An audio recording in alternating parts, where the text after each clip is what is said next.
시크릿의 멤버 징거는 역사를 자랑하는 KFC의 징거버거를 이겨내지 못하고 결국 이름을 바꾸었습니다. 하지만 반대로 롯데월드타워, 즉 롯데타워는 이미 있던 서울공항의 활주로까지 바꿔가면서 이미 있던 돌을 빼내버렸습니다. 오늘은 길지만 길지 않은 롯데타워와 서울공항의 힘싸움에 대해 한번 알아보겠습니다. 원래 롯데타워 자리는 서울시에서 가지고 있던 땅이었지만 롯데가 이를 1987년 부지를 매입합니다. 원래 계획은 2002년까지 초고층 빌딩을 완성하는 것이었지만 계속해서 불발 후 2010년대에 와서야 삽을 뜰 수 있었습니다. 처음부터 살펴보겠습니다. 87년 땅 매입 이후 롯데가 본격적으로 7년이 지난 94년에 초고층 빌딩 계획을 추진하려고 하자 공군이 바로 태클을 걸었습니다. 롯데가 초고층 빌딩을 세우려는 그 자리가 서울공항 활주로 방향이기 때문이었습니다. 서울공항은 군공항입니다. 민간인들이 이용하는 공항이 아니죠. 그래서 모르는 분들도 많습니다. 보통 수도권을 지키는 전투기가 사용하거나 우리나라 대통령 혹은 외국 대통령들이 서울을 방문할 때에도 이 공항을 이용합니다. 실질적으로 수도권에서 전투기가 이착륙할 수 있는 가장 좋은 위치의 공항이기 때문에 공군 입장에서 굉장히 전략적으로 중요한 공항입니다. 그런 중요한 공항의 활주로 방향에 초고층 건물이 위치하는 걸 공군에서 가만히 있을 리가 없었죠. 물론 공항과 건물이 거리는 꽤 있지만 일반적으로 비행기는 활주로 방향에 정대한 상태로 약 20km 정도 밖에서부터 조금씩 하강하기 때문에 활주로 방향의 건물이 있다면 그 활주로는 쓸 수가 없기 때문입니다. 참고로 롯데타워와 서울공항은 약 6km의 거리가 떨어져 있습니다. 또한 정확하게 그 활주로 방향이 아니더라도 그 근처에 초고층 건물이 있다면 조종사 입장에서도 굉장히 부담스러운 일이고 조금만 강풍이 불어 비행기가 바람이 밀린다면 말도 안 되는 참사가 일어날 게 뻔했기 때문입니다. 물론 법적으로도 이미 활주로가 있는 방향에는 초고층 건물이 들어설 수도 없었습니다. 물론 지금은 풀렸지만 이 때문에 당시 성남, 분당, 용인 일대가 대부분 고도 제한이 걸려 있기도 했었습니다. 94년부터 롯데는 공군에 막혀 첫 삽을 뜨지도 못했습니다.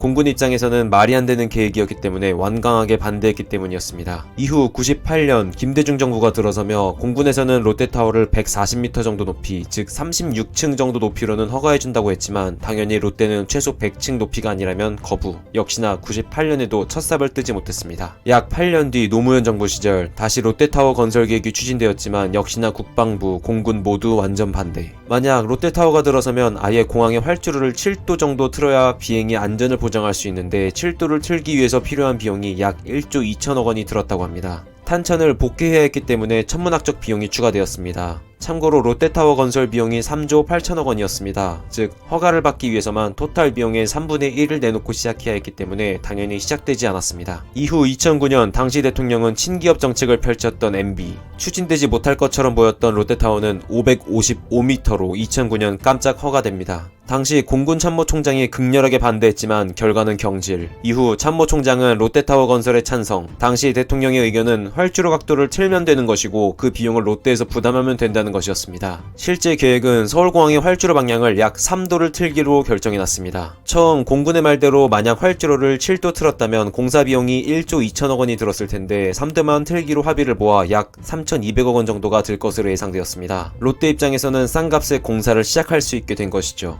다만 이후에 실제 롯데가 활주로 공사로 지불한 비용을 보면 약 700억 원이었습니다. 이후에 한간에는 롯데그룹이 공사 비용을 낮추기 위해 로비를 벌였다거나 군인들 인건비는 영원으로 책정해 계산했다는 소문이 있기도 했으나 실제로 밝혀진 것은 없습니다. 당시 유승민 전 새누리당 원내대표는 요즘 완전히 롯데 세상이 된 것 같다. 국가안보나 국민의 생명과 관련된 문제에 대해 어떻게 정부가 기업 논리에 질질 끌려다니는지 개탄스럽다는 입장을 밝히기도 했습니다. 오늘 많은 진술인들께서 롯데 건물 555m는 비행안전에 위험하고 국가안보에 위험하다라고 진술하신 분들 세 분의 진술인의 의견에 따르면 앞으로 롯데 112층이 들어서면 그 옆으로 말이죠. 그 중간쯤에 비행기가 쌩쌩 지나다니고 그 비행기가 1몇 킬로 안에 또 바람이 불면 수백 메터 안에 건물에 접근할지도 모르는 그런 비행기들이 지나가는데 건물을 짓겠다는 롯데 물산 측에서 정말 두려움이 없으십니까? 예, 그렇습니다. 그렇습니까? 이외에도 안전 문제에 대해서도 말이 많았습니다. 물론 활주로를 3도 틀었다고 했지만 바람이나 여러 기상 상태에 따라서도 언제든지 충돌할 위험도 있다는 내용이었습니다. 실제로 2013년 LG전자 헬기가 삼성동 아이파크의 충돌에 추락한 것을 볼 때 상상하지 못한 상태에서 벌어지는 게 항공사고라는 논리를 들어 공격하기도 했습니다. 다만 이에 대해 롯데 관계자는 롯데타워는 비행 안전구역 밖에 위치하고 있고 항공기가 항로를 이탈해 건물과 부딪힐 확률이 약 1000조분의 1이라며 굉장히 안전하다고 밝히기도 했습니다. 이후에도 롯데타워는 MB정부와 정경유착이 있다는 수많은 비판을 듣기도 했지만 실제 확인된 사항이 나오지는 않았습니다.